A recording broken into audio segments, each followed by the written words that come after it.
Ça me stresse un peu, mais je commence. Je m'appelle déjà Ayoub Elouane et aujourd'hui je vais parler de l'IA en Afrique, comment rebondir. Déjà le sujet c'est pourquoi on va parler de l'Afrique. Maintenant la guerre elle est entre l'Amérique et la Chine. On a l'Europe un peu timide. Il ne reste que l'Afrique pour parler, mais là il y a un problème. C'est que si on regarde par exemple le PIB des États-Unis, c'est 26 trillions de dollars. Okay, la Chine c'est 21. Et l'Europe, c'est 18. La France, c'est 3, quelque chose ou 2,8, si je me rappelle. C'est 2,8 trillions de dollars. Et l'Afrique tout entière, c'est 3 trillions. Et si vous regardez les stats, c'est 41% du PIB total de l'Afrique, c'est déjà l'Égypte, Nigeria et l'Afrique du Sud. Alors, le reste, c'est toute l'Afrique. Alors là, il y a un problème. Pourquoi je veux parler de ça? Parce qu'il y a un problème de souveraineté, il y a un problème de course à l'IA, il y a un problème d'accès. C'est maintenant, on voit par exemple des pays qui font la guerre pour les semi-conducteurs. Vous avez vu ce qui était passé par exemple avec TCM, avec ce qu'il a fait Trump l'autre fois pour la Chine. Alors il y a vraiment une guerre qui se met en place. Et si on a des continents ou des pays qui n'arrivent pas à suivre cette course, là il y aura un problème. Car si par exemple on a un écart maintenant de 30 ans entre des pays, après on aura un écart de 500 ans. Okay, et ça c'est problématique. Alors, je m'appelle Ayoub Elouane, je travaille en tant que CTO chez Adservio Group et j'ai 30 ans. Et j'ai toujours eu des commentaires sur les vidéos de la conf, CTO en 30 ans, ça ne marche pas, mais bon, on fait le job. Alors, c'est quoi l'agenda d'aujourd'hui? On ne va pas parler que de l'IA en Afrique, mais avant de parler de l'IA en Afrique, on doit savoir déjà si nous, on travaille toujours avec des modèles, on est des développeurs, on essaie de coder avec l'IA, mais c'est seulement la partie visible de l'iceberg, ok? Parce que c'est comme, qui connaît Slavoj Žižek? Slavoj Žižek, très bien, c'est un philosophe slovénien, il a dit une fois, avec l'IA, on aura juste la version décaféinée du café. Alors ChatGPT, Claude, c'est bien, mais ça, ce n'est pas la version la vraie, avec du caféine, du café, mais on aura juste la version décaféinée. Alors là, on va essayer de traiter quelques sujets parce qu'on parle de l'IA, on parle toujours de ChatGPT, de Claude, de Gemini, de beaucoup de solutions. Par contre, on ne parle pas des solutions d'IA qu'on avait avant, qui fonctionnent toujours, mais qui prennent des décisions, qui impactent notre vie. Car pour le moment, ChatGPT l'impacte un peu, mais pas avec ce qui se fait avec d'autres solutions. Alors, pour le côté finance, on va commencer par BlackRock. Qui connaît BlackRock? Génial, vous connaissez BlackRock. Alors, c'est quoi BlackRock? Elle est dirigée par un mec qui s'appelle Larry Fink, on les a mis, et c'est un fonds d'investissement qui a sous ses actifs plus que 10,6 trillions de dollars. Okay, c'est, je pense, 4 fois le PIB de la France. Okay, et ils n'ont pas que des actifs sous gestion, ils travaillent avec d'autres clients. Ils travaillent par exemple avec des compagnies d'assurance, ils travaillent avec des régimes de pension, des conseillers financiers et des gouvernements. Alors là, ça devient compliqué.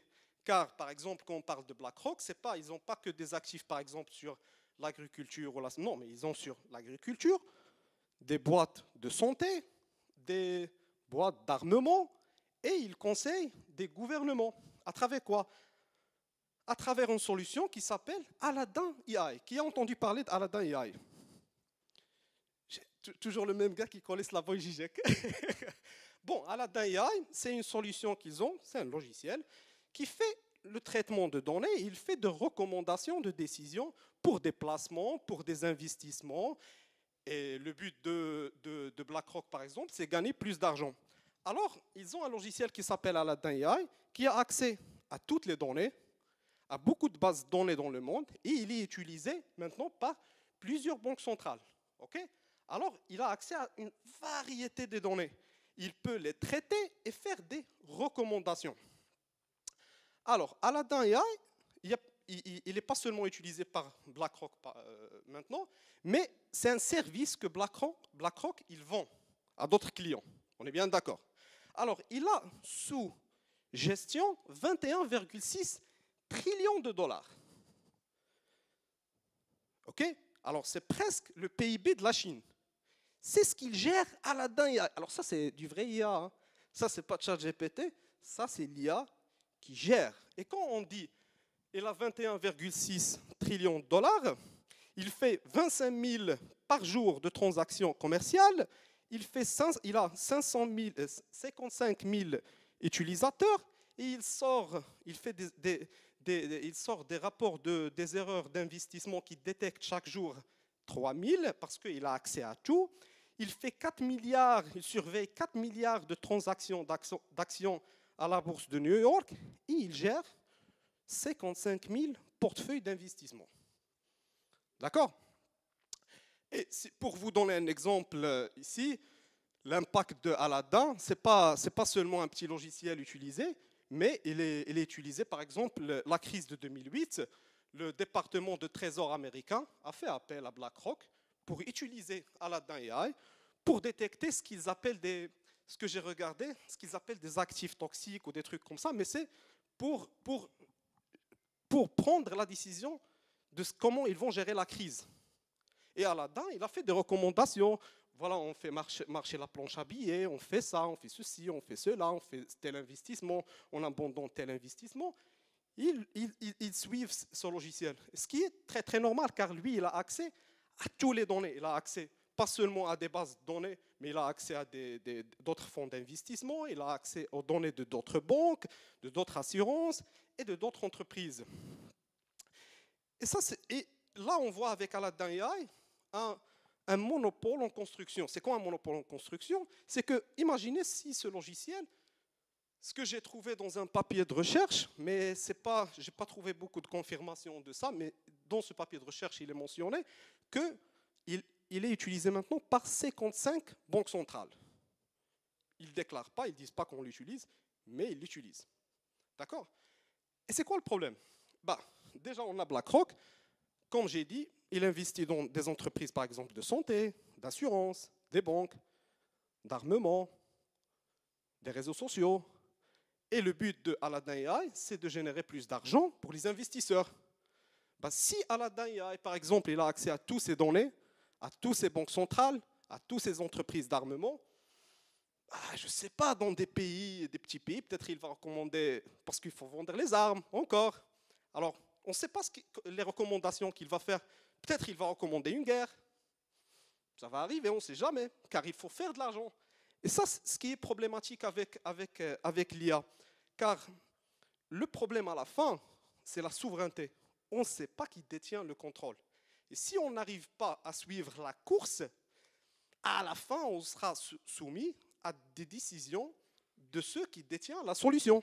Et c'est pour ça qu'on voit vraiment une course ultime entre la Chine, et ils ont sorti un modèle hier qui s'appelle DeepSeek ou un truc comme ça, hier ou avant-hier. Ils essayent de vraiment suivre la course, parce que c'est pas pour rien. C'est parce que ces modèles, ces logiciels, l'utilisation de l'IA, il va décider beaucoup de notre avenir. Là, on va partir sur une autre partie. On va parler de la guerre. Ok? C'est que des sujets un peu bizarres. Alors, qui connaît la matrice OODA? Ok. Alors, c'est quoi la matrice OODA? C'est une matrice qui a été créée en 1960 par John Boyle. C'est un pilote américain.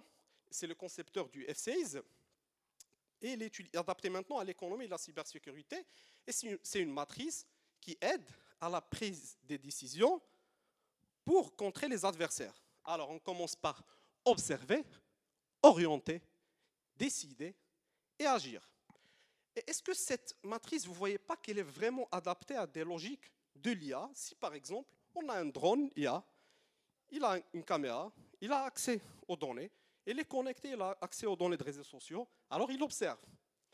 Il a, bien sûr, ce drone, il n'est pas, si un drone il est américain ou français ou chinois, il a une stratégie, il va orienter sa stratégie de décision vers ce que lui, il a. Ok? Il vient d'où? Il a le drone, il est autonome, il va prendre la décision. D'accord? Et quand il prend la décision, il va agir. Et ça, c'est de l'IA. Ça, c'est de l'IA générative. C'est ça. C'est qu'on a maintenant des drones qui sont autonomes, où même l'humain, c'est bon, il laisse tranquille, il se balade, et le drone, il peut observer, orienter, décider et agir.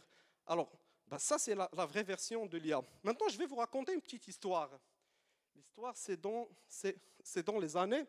Je vais faire un effort. Non, thanks a lot. Alors, je vais vous raconter une petite histoire très très rapide. C'est le vol de Iran Air 655 dans les années 1988, si je me rappelle. Ok.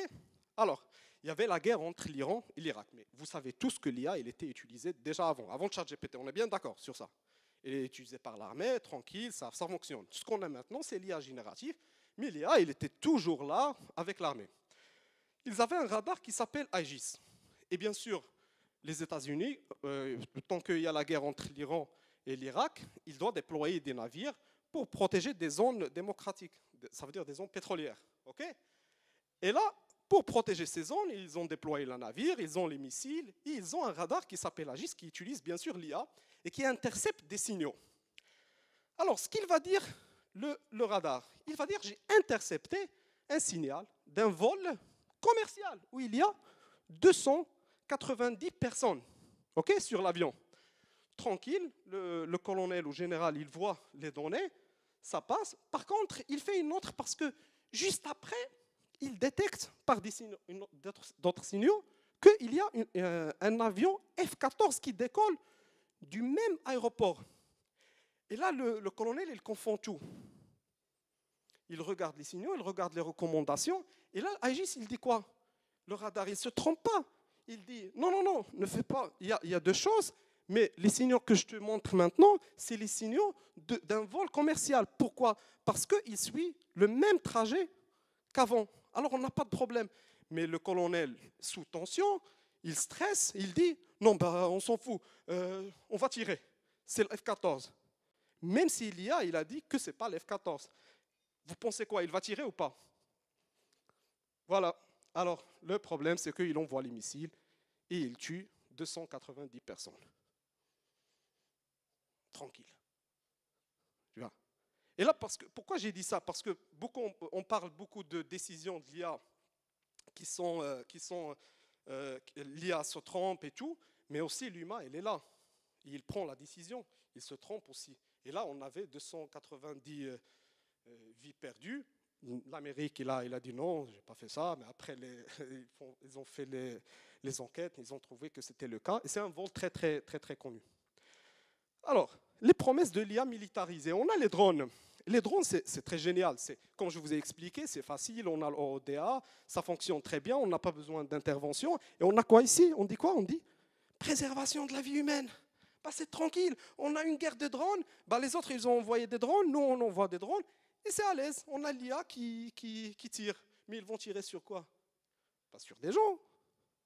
Au lieu de tuer, par exemple, 10, on ne sait pas comment c'est configuré. On a eu, par exemple, dans des guerres qui se passent maintenant, il tire. Et il peut même tuer, s'il veut tuer un, il peut tuer 45. Il s'en fout, car on ne sait pas comment c'est configuré. Et là, on a la magazine Time, il a parlé de la guerre de l'Ukraine comme la première guerre de l'IA. C'est pour ça que les Ukrainiens ils ont su tenir, parce qu'ils avaient du matériel de l'Amérique et ils ont eu accès à des logiciels IA des États-Unis comme le projet Maven qui analyse des images, qui analyse le flux des réseaux sociaux et qui a accès à beaucoup de données. Alors il fait des recommandations. Il dit, c'est facile, alors on doit tirer ça, on doit tirer ça. Il localise des points d'intérêt où l'armée il peut tirer. Alors ça, c'est de l'IA, mais version pas décaféinée. C'est la version du vrai café de l'IA. Alors là, on va passer à notre sujet de l'Afrique. La question, c'est pourquoi je parle de l'Afrique? Parce que c'est problématique. Là, je vous ai présenté le côté financier. On a Aladdin Yahai qui a accès à toutes les bases de données, à des banques centraux. Il peut prendre des décisions, il peut faire beaucoup de choses. On a la guerre, on a accès aux drones, c'est génial, c'est tranquille.